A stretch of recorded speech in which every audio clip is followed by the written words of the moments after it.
Welcome back to the vision academy. तो कैसे आप सब, मैं आशा करता हूँ कि आप लोग मस्त स्वस्थ होंगे और अच्छे से मन लगा करके पढ़ाई कर रहे होंगे। नहीं तो मैं ओसामा सर आज आपके सामने फिर से एक बेहतरीन सा टॉपिक लेकर के आए हैं क्लास 12 पॉलिटिकल साइंस का, जो कि हम लोग पढ़ रहे थे शीत युद्ध का दौर। नहीं उसी का आज फिर से एक बेहतरीन सा क्लास लेकर के आए हैं। इसके पहले दो क्लास ऑलरेडी शीत युद्ध का दौर का हो चुका है, तो उसको पहले जाकर देख लेना है। उसके बाद इस वाले क्लास थर्ड पे आ रहे हैं। तो चलिए आज एक बेहतरीन सा टॉपिक पढ़ने से पहले हम लोग थोड़ा सा रिवाइज कर लेते हैं कि इससे पहले की क्लास में हम लोगों ने क्या क्या चीज पढ़ा। नहीं सबसे पहले हम लोग देखें कि शीत युद्ध होता क्या, शीत युद्ध किनके किनके बीच चला, ये सारी चीजों को अच्छे से देखे थे। नहीं उसके बाद देखे थे दो ध्रुवीयता का आरंभ, यानी कि दो ध्रुव जो महाशक्तियां थी वो दो ध्रुवों में कैसे बढ़ी। एक तरफ सोवियत संघ था और दूसरी तरफ यूएसए यानी कि अमेरिका। उन दोनों के बारे में पढ़े। उससे पहले हम लोग पढ़े थे मित्र राष्ट्र और ध्रुवीय राष्ट्र के बारे में, किस तरह से सेकंड वर्ल्ड वॉर जब 1939 को शुरू होती है और 1945 को खत्म होती है। उस टाइम जब अमेरिका ने हिरोशिमा और नागासाकी पर बम गिरा करके सेकंड वर्ल्ड वॉर की समाप्ति करती है, उसके बाद ही शीत युद्ध का दौर शुरू हो जाता है, जो कि महाशक्तियां थी वो दो हिस्सों में बढ़ जाती, एक तरफ सोवियत संघ और दूसरी तरफ अमेरिका। ये सारा चीज हम लोग पहले की क्लास में ऑलरेडी कर चुके हैं। उससे पहले हम लोग देखे थे क्यूबा मिसाइल संकट के। क्यूबा एक छोटा सा द्वीपीय देश है जो कि सटा हुआ तो अमेरिका का था, लेकिन सारा काम यानी कि सारा दबदबा जो था वहां सोवियत संघ का। नहीं किस तरह से देखे कि अमेरिका को 3 हफ्ते बाद उसके बारे में पता चला है। तो वो सारा चीज हम लोग एक एक पॉइंट करके एकदम अच्छे से देखे थे इससे पहले की क्लास में। तो पहले वो वाला क्लास कर लेना, उसके बाद इस क्लास को आना है। तो जितने भी बच्चे हैं अगर आप जैक बोर्ड की तैयारी करना चाहते हैं तो ये चैनल आपके लिए बहुत ही बेनिफिशियल होने वाला है। नहीं आपको हर वो चीज मिलेगा इस चैनल पे, आर्ट्स एंड स्ट्रीम के हर वो सब्जेक्ट की बेहतरीन तैयारी कराई जाएगी। द विजन एकेडमी को आप लोगों को ज्वाइन कर लेना है। बाकी चलिए आज के बेहतरीन से टॉपिक को शुरू कर देने, जिसको कि बोलते हैं कूटनिरपेक्ष आंदोलन। क्या बोलते हैं? कूटनिरपेक्ष आंदोलन क्या है? जैसे कि हम लोगों ने देखा कि किस तरह से एक तरफ पूर्वी यूरोप और एक तरफ पश्चिमी यूरोप उसके तरफ जा रहे थे। जितने भी छोटे छोटे देश थे उसके ऊपर दबदबा बना रहे थे। दोनों चाह रहे थे कि अपने खेमे में ज्यादा छोटे छोटे देशों को शामिल करें और छोटे देशों को भी उनसे कुछ सहायता मिल रहा था और बड़े देशों को भी उनसे बहुत सारी रिसोर्सेज मिल रहे थे। नहीं ये सारा चीज हम लोग ऑलरेडी पहले की क्लास में एकदम बेहतरीन तरीके से डिस्कस कर चुके हैं। तो चलिए आज देखते हैं कूटनिरपेक्ष आंदोलन क्या होता है। अब देखते बोलते कूटनिरपेक्ष आंदोलन, इसकी स्थापना, ये जो कूटनिरपेक्ष आंदोलन है बेसिकली क्या है कि बहुत सारे लोग थे या फिर बहुत से छोटे छोटे देश थे, वो किसी पश्चिमी या फिर पूर्वी यूरोप में जाकर के शामिल हो रहे थे। लेकिन कुछ ऐसे देश भी थे वो ना तो पश्चिमी यूरोप की तरफ जाना चाह रहे थे ना ही पूर्वी यूरोप में। वो चाह रहे थे कि हम लोग ऐसे स्वतंत्र रहें। उसके लिए समझो हम लोग किस तरह से भारत ने ना तो शीत युद्ध में सोवियत संघ के साथ में ना ही अमेरिका के साथ। नहीं वो सारा चीज देखते हैं। अब क्या बोल रहे हैं कूटनिरपेक्ष आंदोलन, इसकी स्थापना शीत युद्ध के, क्या बोल रहा है ये जो कूटनिरपेक्ष आंदोलन है इसकी स्थापना कब हुई? शीत युद्ध के दौरान ही हुई। मतलब जब शीत युद्ध का दौर चल रहा था उसी टाइम विकासशील देशों के हितों को, क्या बोल रहा है, जितने भी देश थे, एक होता है विकसित देश एक होता है विकासशील, मतलब जितने भी छोटे छोटे देश थे वो विकास कर रहे थे, उस छोटे छोटे देशों के हितों को आगे बढ़ाने की क्या की गई थी। इस आंदोलन की मूल अवधारणा की कल्पना 1955 में, मतलब ये जो आंदोलन था कूटनिरपेक्ष आंदोलन, इसकी मूल अवधारणा का 1955 में इंडोनेशिया के बांडुंग, ये क्या है, बांडुंग सम्मेलन में हुई।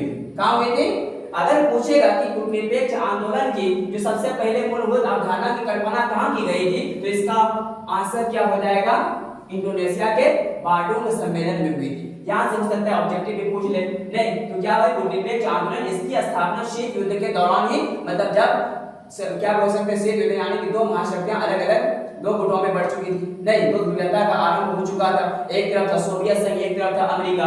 उसी टाइम क्या किया था, विकासशील मतलब जितने भी छोटे छोटे देश थे विकास कर रहे थे, उन छोटे छोटे देशों को हितों को आगे बढ़ाने के लिए क्या गया था, इसकी स्थापना। नहीं अब बोलेगा इसकी अवधारणा या फिर कल्पना 1955 में इंडोनेशिया के बांडुंग सम्मेलन में हुई थी। नहीं बोला इस सम्मेलन में भारत के, क्या बोला है कि ये जो सम्मेलन 1955 में इंडोनेशिया के बांडुंग में हुई थी, तो क्या बोला है कि बोला है इस सम्मेलन में भारत के नेहरू, यानी भारत से कौन थे?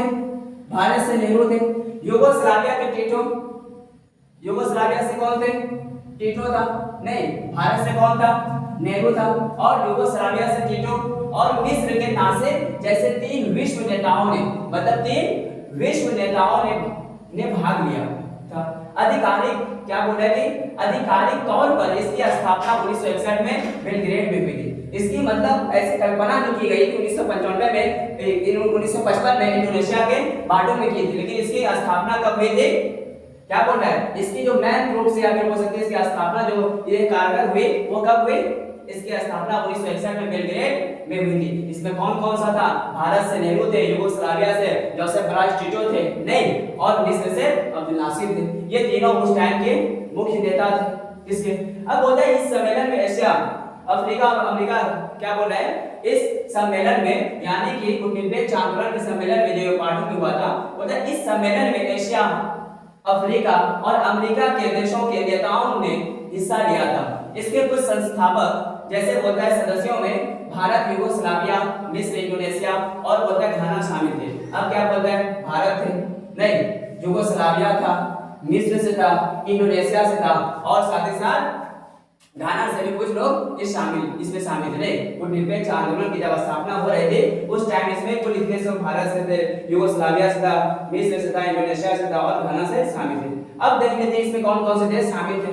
नहीं, कहां से कौन से लोग शामिल थे? बोलते ये 5 नेता कूटनीतिक आंदोलन के संस्थापक कहलाए। कौन कौन से नेता? उन सारे का अभी नाम देख लेते नीचे जैसे आएगा। कहां के संस्थापक कौन से? जैसे भारत से नेहरू था, नहीं, यूगोस्लाविया से जोसेफ ब्राज टिटो था, उस सारे को अच्छे से पहले देख लेंगे। तो क्या बोल रहा है कि ये 5 नेता कूटनीतिक आंदोलन के संस्थापक कहलाए। बोलते पहला कूटनीतिक सम्मेलन 1961 ईस्वी में बेलग्रेड में हुआ था। एकदम पॉइंट वाइज से दिया हुआ है, बस इसको एक से दो बार पढ़ना है, वो सारा चीज आपका क्लियर हो जाएगा। नहीं, क्या बोल रहा है? बोल रहा है पहला कूटनीतिक आंदोलन यानी कि कूटनीतिक सम्मेलन 1961 ईस्वी में बेलग्रेड में हुआ था। अब दूसरा पॉइंट क्या बोल रहा है? दूसरा पॉइंट बोल रहा है पहला कूटनीतिक सम्मेलन में 25 सदस्य देश शामिल थे। मतलब पहला जो कूटनीतिक सम्मेलन हुआ उसमें कुल 25 देश शामिल थे। कितने देश? 25 देश शामिल थे। अब बोलता है 18वें सम्मेलन, पहले सम्मेलन में कितने? 25 देश शामिल थे। अब जो 18वां सम्मेलन में कुल सदस्य देशों की संख्या 120, मतलब पहले जब सम्मेलन हुई थी उस टाइम कुल सिर्फ 25 देश शामिल थे, लेकिन जैसे भी कब होता है 18वां सम्मेलन होता है कुल सदस्यों की संख्या बढ़ करके 120 हो गई। बोलता है 18वीं सम्मेलन 2019 में अजरबैजान में हुई थी। कहां हुई थी? अगर बोलेगा क्या बोलेगा कि 18वीं सम्मेलन 2019 में हुआ था, वो भी कहां हुआ था? वो जगह का नाम क्या था? अजरबैजान। जगह का नाम क्या था? अजरबैजान।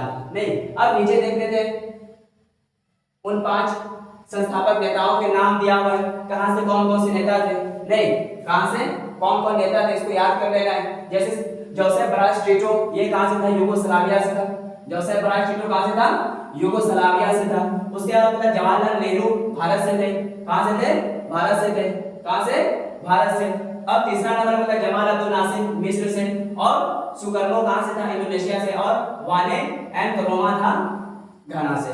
वाने एन क्रोमा, नहीं, वाने एन क्रोमा। तो ये 5 कूटनीतिक आंदोलन के संस्थापक नेता का नाम था, जो कि मिस्र से कौन था? यूगोस्लाविया से जोसेफ ब्राज टिटो, भारत से था जवाहरलाल नेहरू, मिस्र से था जमाल अब्दुल नासिर और इंडोनेशिया से था सुकर्नो, और वाने एन क्रोमा था घाना से। ये 5 नेता का नाम अच्छे से याद रखना है। अब देख लेते हैं बोलते हैं कूटनीतिक आंदोलन का उद्देश्य, इसका क्या मोटिव था? इस आंदोलन को या फिर इसका इस सम्मेलन को करने का या फिर इसका बनाने का क्या मोटिव था, वो चीज जानना है। असल में बोलते हैं कूटनीतिक आंदोलन का उद्देश्य, इसके उद्देश्य के बारे में पढ़ते नहीं। बोलते हैं महाशक्तियों के सैनिक गुटों से दूर रहना। क्या था? कि जो महाशक्तियां थी उनके गुटों से दूर रहना। जिस तरह से आप लोग देखें कि अमेरिका और सोवियत संघ जितने भी छोटे छोटे देश थे उसके ऊपर कब्जा कर रहे थे, वहां से उनके रिसोर्सेज ले रहे थे, हालांकि छोटे देशों को भी उनसे कुछ सहायता मिल रहा था। तो ये जो कूटनीतिक आंदोलन था इसका सिर्फ यही मोटिव था कि ना तो वो सोवियत संघ के साथ जाएगा ना ही अमेरिका के साथ जाएगा, बल्कि ये बीच में रहेगा। मतलब जितने भी छोटे छोटे विकासशील देश थे ये चाह रहा था कि जो विकसित देश है उसके साथ ना मिले, बल्कि हम लोग ऐसे अपने आप को आजाद माने। नहीं, तो क्या बोले महाशक्तियों कहने का मतलब है सोवियत संघ और अमेरिका के सैनिक गुटों से दूर रहना। इसका मुख्य उद्देश्य था किसका? कूटनीतिक आंदोलन का। नहीं, अब दूसरा पॉइंट क्या है? बोलते हैं शीत युद्ध से दूर रहना। मतलब ये जो शीत युद्ध का दौर चल रहा था सोवियत संघ और अमेरिका के बीच, उनसे भी दूर रहना था, उसमें इंटरफेयर करने का मतलब इसको इंटरफेयर नहीं करना था। नहीं, अब तीसरा पॉइंट क्या बोल रहा है? तीसरा पॉइंट बोल रहा है कि सभी देशों के साथ मित्रता व परस्पर सहयोग एवं लाभ की नीति अपनाना। मतलब इसमें कूटनीतिक आंदोलन में जितने भी छोटे छोटे देश, जितने भी छोटे छोटे विकासशील देश शामिल होना चाहते थे, उसके लिए क्या था, सब में क्या रहे, दोस्ती बना रहे, आपस में तालमेल बना रहे, परस्पर सहयोग एवं लाभ की नीति अपनाना। मतलब सब कोई अपना अपना सहयोग करेगा, अपना जिसको भी जो चीज सहयोग मिलना होना होगा वो उनको सहयोग मिलेगा नहीं, एवं लाभ की नीति मतलब जो भी होगा सब कोई अपना अपना लाभ करेगा, अपने आप को विकास करेगा अपना देश का। ये सारा नीति था इसका नहीं। अब उसके बाद 5वां नंबर में क्या है, बोलते संयुक्त राष्ट्र संघ को पूर्ण समर्थन देना। मतलब संयुक्त राष्ट्र जो था संघ को उसका पूर्ण समर्थन देना था। अब आया था नोट को देख लेते अच्छे से। बोलते संयुक्त राष्ट्र संघ यानी UNO, united nation organisation, united nation organisation 1945 में इसको मतलब इसका समर्थन करना था। कूटनीतिक आंदोलन में जितने भी छोटे छोटे देश थे नहीं। उसके बाद क्या बोला है, साम्राज्यवाद व उपनिवेश का विरोध करना था। मतलब जो भी छोटे छोटे बड़े देश थे वो लोग क्या कर रहे थे, यहाँ पे आकर उनकी रिसोर्सेज को हथिया रहे थे, उन सारी चीजों के ऊपर नियंत्रण करना था। बोलते परमाणु बम के निर्माण पर रोक लगाना था। क्या था, परमाणु बम के निर्माण पर भी रोक लगाना था, क्योंकि अगर परमाणु बम सब कोई बनाएगा, जब भी इनके कभी युद्ध होता है तो सकते हैं वो लोग चला दे। तो सबसे पहले क्या किया, बोला कि परमाणु बम के निर्माण पर रोक लगाना था तथा निःशस्त्रीकरण पर वोट देना था। मतलब हथियारों के इस्तेमाल को भी कम करने के लिए बनाया गया था। नहीं, ये सारा चीज ये कूटनीतिक आंदोलन का उद्देश्य था। बोलते अंतरराष्ट्रीय विवादों का शांतिपूर्ण समाधान खोजना था। मतलब अंतरराष्ट्रीय लेवल पे जितने भी विवाद हो रहे थे उसका संविधान खोजने के लिए फिर कूटनीतिक आंदोलन, जिससे हम लोगों ने देखा कि शीत युद्ध का दौर जब अमेरिका और सोवियत संघ के बीच चल रहा था, बहुत से ऐसे जगह पे ऐसे स्थिति हुई कि लगा कि इस बार पक्का मतलब थर्ड वर्ल्ड वॉर हो जाएगी।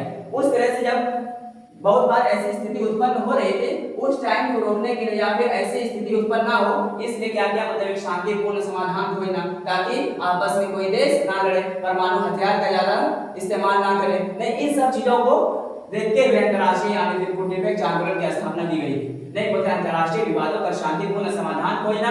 कूटनीतिक देश क्या बोला है, कूटनीतिक देश कहने का मतलब कूटनीतिक आंदोलन में जितने भी देश शामिल थे, शीत युद्ध के दौरान दो देशों के क्या बोले, दो देशों के विवादों को लेकर उनके बीच मध्यस्थता करते थे। मतलब वो लोग चाह रहा था, ये कूटनीतिक आंदोलन में जितने भी देश शामिल थे वो लोग चाह रहा था कि ये दोनों आपस में समझौता कर ले और ये दोनों आपस में युद्ध ना करें।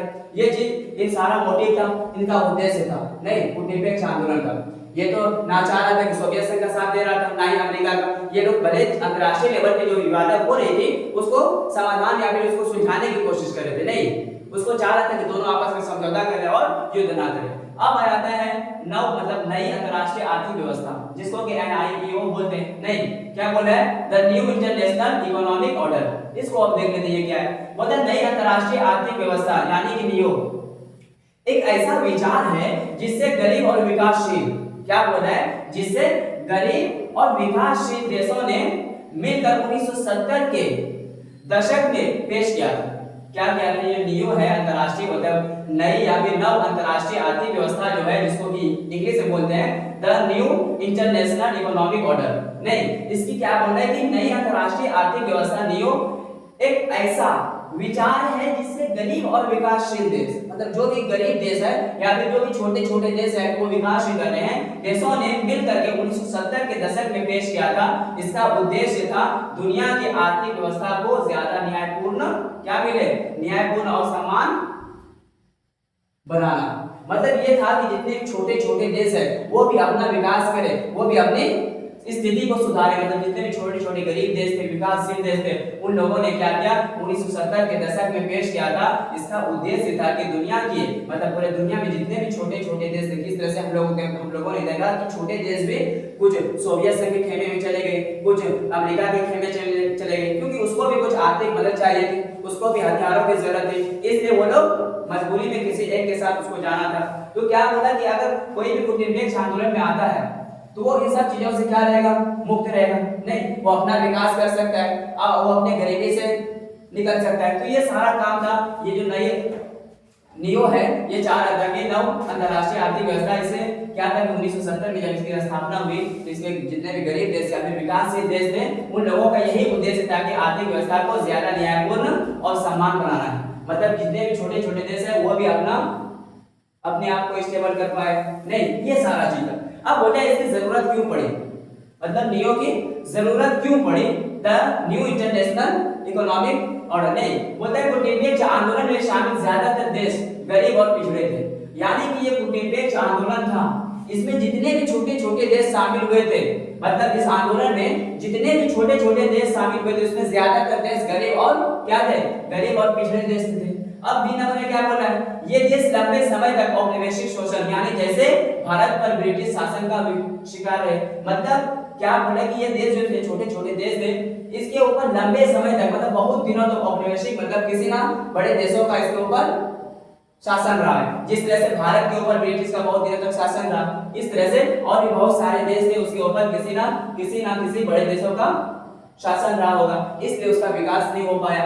अब सी नंबर में बोलते हैं उनके सामने सबसे बड़ी चुनौती थी गरीबी से लड़ना और आर्थिक विकास करना। मतलब जितने भी छोटे देश थे उसको अपना गरीबी से भी लड़ना है और अपना आर्थिक विकास भी करना है। नहीं, अब देख लो, अब तीसरा पॉइंट मतलब नियो क्या चाहता था, मतलब नियो क्या चाहता था, नई अंतरराष्ट्रीय व्यवस्था क्या चाहता था, बोलते ये आंदोलन चाहता था कि विकसित देश, क्या बोल रहा है कि ये जो आंदोलन है चाहता था कि विकसित देशों जैसे अमेरिका, ब्रिटेन आदि की क्या बोल रहा है जगह सिर्फ वही ना फायदे उठाए।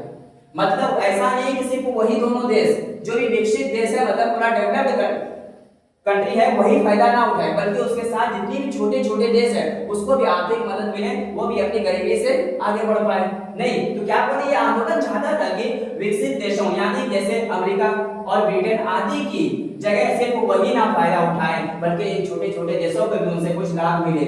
ये नहीं कि क्योंकि ऐसा था कि उस टाइम बड़े देश क्या करते थे, यहाँ सारे रिसोर्सेज भी लाते थे और छोटे देशों से मतलब बहुत कम पैसे में वो सारे रिसोर्सेज वो लोग रिसोर्सेज ले जाते थे यहाँ से, और छोटे देशों को उनके बदले में बहुत कम चीजें मिलती थी। नहीं, अब देखो क्या बोलता है, गरीब देशों को भी बराबरी का मौका मिले। मतलब जिस तरह से अमीर देश कोई भी चीज होता है तो वो छोटे देशों से ले जाते थे और जब छोटे देशों को उनसे जरूरत पड़ती थी वो नहीं खरीद पा रहे थे, तो ये कहीं बराबरी का ये था नहीं बोलते गरीब देशों को भी बराबरी का मौका मिले दुनिया के व्यापार और संसाधनों में। मतलब पूरे दुनिया में जितने भी व्यापार है, जिस तरह से कोई भी संसाधन है उसमें दोनों को मतलब जो विकसित देश है और जो विकासशील देश है दोनों को बराबरी की मौका मिले। दोनों चाहे मतलब जो भी विकासशील देश है वो भी बड़े देशों से कुछ सामान खरीदना चाहता है तो वो खरीद सके, और जो भी विकसित देश है वो भी छोटे देशों से सामान खरीद सके। ऐसा नहीं कि विकसित देश है वो छोटे देशों से सारा सामान ले जा रहा है, लेकिन जो भी विकासशील देश है उसको जिन चीजों की मशीनों की या टेक्नोलॉजी की जरूरत होती है वो बड़े देशों से नहीं खरीद पा रहे। ये नहीं होना चाहिए, नहीं, ये इसका मोटिव है। बोलते क्यों, बोलते दुनिया के आय और संसाधनों का बंटवारा न्याय से हो। मतलब पूरी दुनिया में जितने भी आय है या फिर जितने भी संसाधन है रिसोर्सेज है उनकी बंटवारा सही से हो।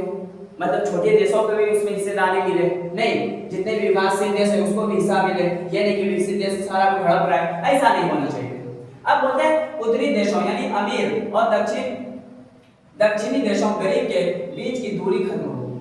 ये यही चाह रहा था, मतलब नियो क्या चाह रहा था कि उत्तरी देशों यानी कि अमीर उत्तर के जितने भी देश थे वो लोग ज्यादातर अमीर थे और दक्षिणी देशों जैसे गरीब के बीच की दूरी खत्म हो। मतलब ये दोनों जो है एक पूरा विकसित देश है और एक विकासशील देश है, इन दोनों के बीच की जो गैप था उसको भरने की कोशिश कर रहे थे। दोनों चाह रहे थे कि दोनों एक साथ मतलब दोनों का आर्थिक विकास हो, दोनों और जितने भी देश है वो भी गरीबी से निकले।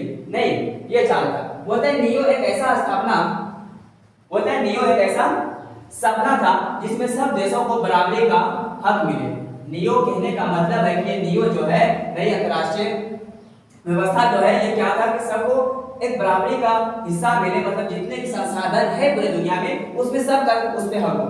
मतलब वो रिसोर्सेज पे सबका अपना अपना हक रहे।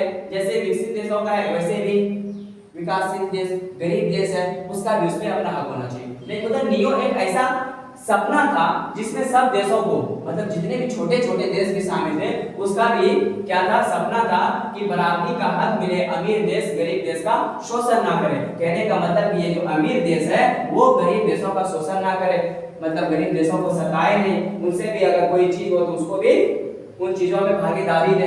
नहीं बोलते और दुनिया की दौलत सब बराबरी से बांटी जाए। क्या बोलता है, दुनिया की जो दौलत है वो बराबरी से बांटी जाए। पूरी दुनिया में जितने भी रिसोर्सेज है जितनी भी चीजें हैं उसमें जितने भी छोटे छोटे देश है उसको भी बराबरी का हिस्सा ना मिले। नहीं, वही सारा चीज था। अब होता है 1972 की रिपोर्ट।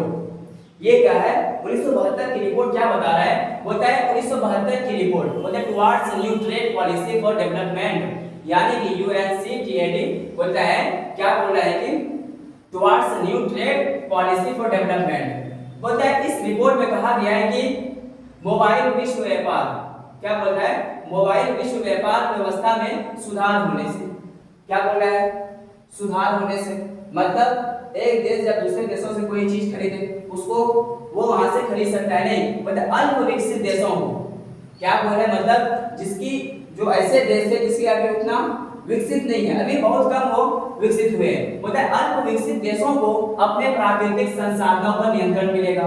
मतलब जितने भी छोटे छोटे देश थे जो अभी कम विकसित देश थे उसको क्या करे, उसके पास जितने भी संसाधन है वो उसको कंट्रोल कर रहे हैं।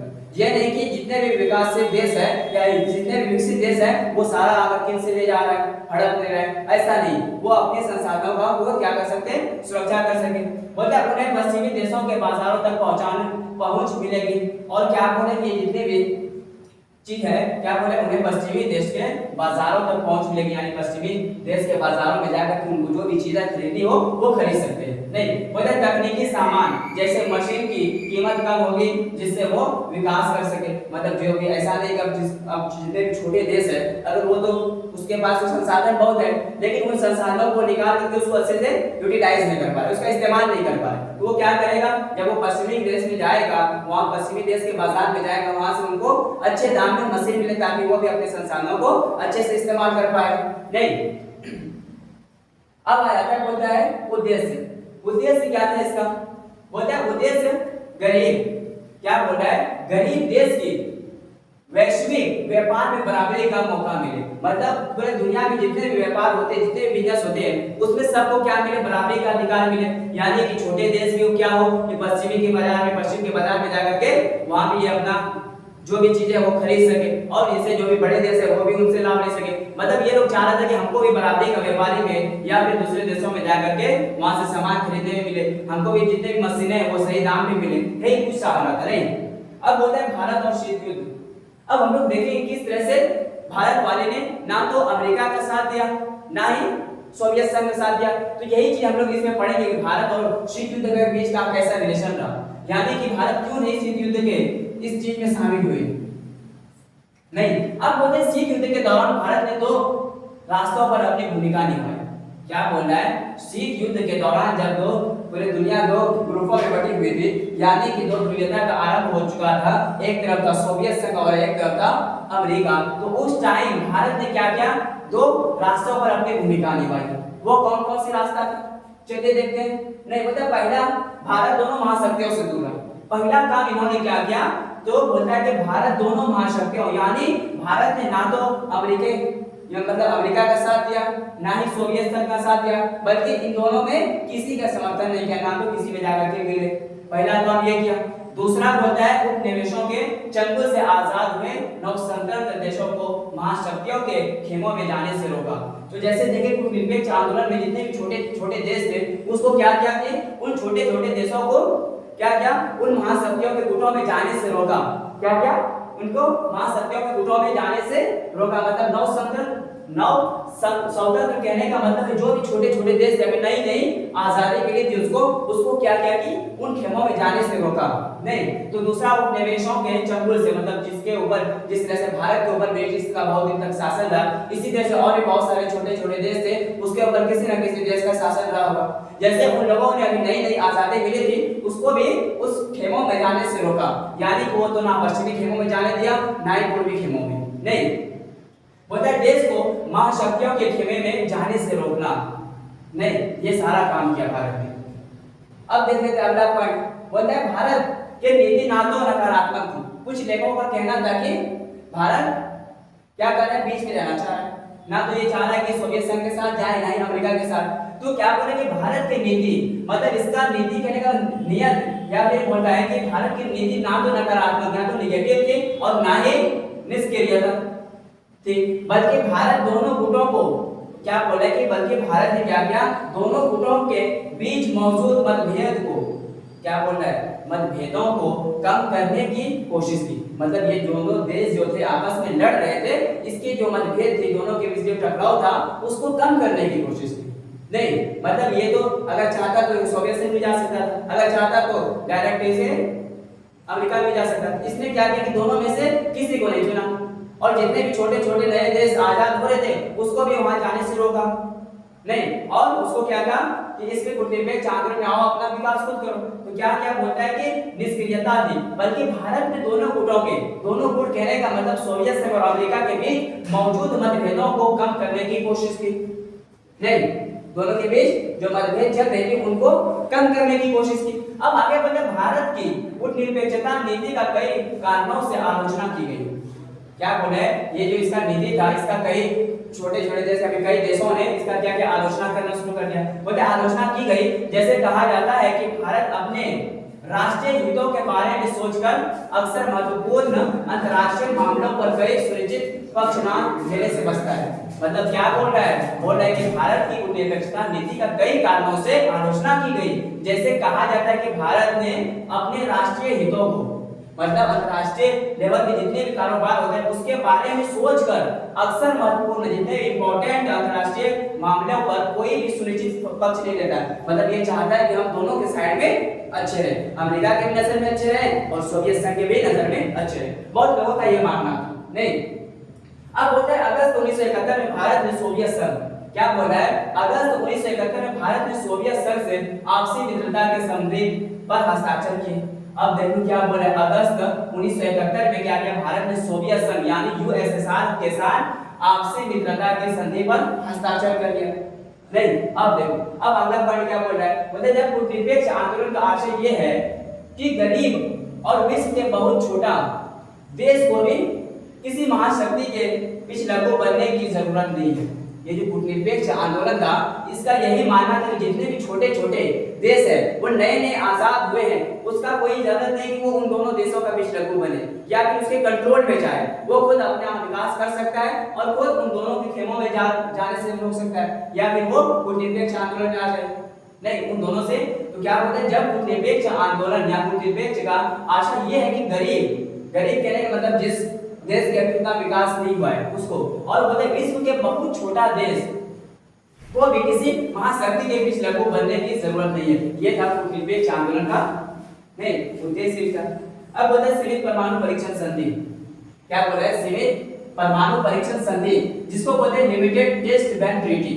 मतलब उस टाइम क्या हो रहा था, जो भी हथियार बना रहे हैं उस पे भी लिमिटेशन लगाया गया कि आप कोई भी हथियार जो है उसका इस्तेमाल वायुमान में नहीं करेंगे। नहीं, मतलब आपको अगर कोई भी हथियार बनाना है उसका जब भी कोई भी हथियार बनता है उसका टेस्ट होता है। नहीं, उस टेस्ट करते टाइम क्या होता है कि कोई हवा में टेस्ट करता है, कोई पानी में करता है, तो वही है बोलते लिमिटेड टेस्ट बैन ट्रीटी, जिसको कि सीमित परमाणु परीक्षण संधि बोलते हैं। बोलता है ये संधि वायुमंडल, क्या बोल रहा है, ये संधि वायुमंडल बाहरी अंतरिक्ष और पानी के अंदर परमाणु परीक्षणों पर प्रतिबंध लगाती है। ये जो है लिमिटेड टेस्ट बैन ट्रीटी, ये क्या करता है कि कोई भी अगर परमाणु हथियार बनाता है तो उसका जब भी परीक्षण करना होता है या फिर उसका जब भी चेक करना होता है क्या करेगा, वो ना तो वायुमंडल में कर सकता है यानी बाहरी वायुमंडल में नहीं कर सकता है, मतलब अंतरिक्ष में भी नहीं कर सकता है, और पानी में जैसे समुद्र में भी उसका टेस्ट करता है तो समुद्र में भी नहीं कर सकता है। मतलब परमाणु परीक्षणों पर प्रतिबंध लगाया गया कि कोई भी परमाणु हथियार को यहाँ यानी कि वायुमंडल में नहीं कर सकता, अंतरिक्ष में नहीं कर सकता, पानी में उसका क्या नहीं कर सकता है, अंतरिक्ष में उसका टेस्ट नहीं कर सकते। नहीं, अब आगे देखते हैं, अब आगे क्या बोल रहा है, हस्ताक्षर करता देश। मतलब ये जो लिमिटेड टेस्ट बैन ट्रीटी था इस पे कितने देशों ने हस्ताक्षर किए, बोलते अमेरिका, ब्रिटेन और सोवियत संघ। मतलब हस्ताक्षर करता देश कहने का मतलब है इसके ऊपर कितने लोगों ने साइन किया या फिर कितने लोग इससे एग्री हो गए। नहीं, जैसे अमेरिका था, ब्रिटेन था और सोवियत संघ।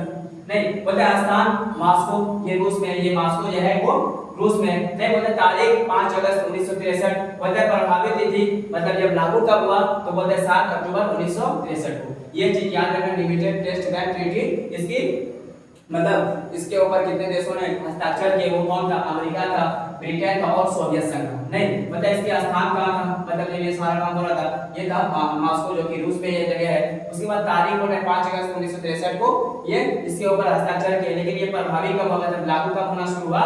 7 अक्टूबर 1963। ये वाला तारीख याद रखना है। नहीं अब आगे देखते हैं उद्देश्य। इसका उद्देश्य क्या था?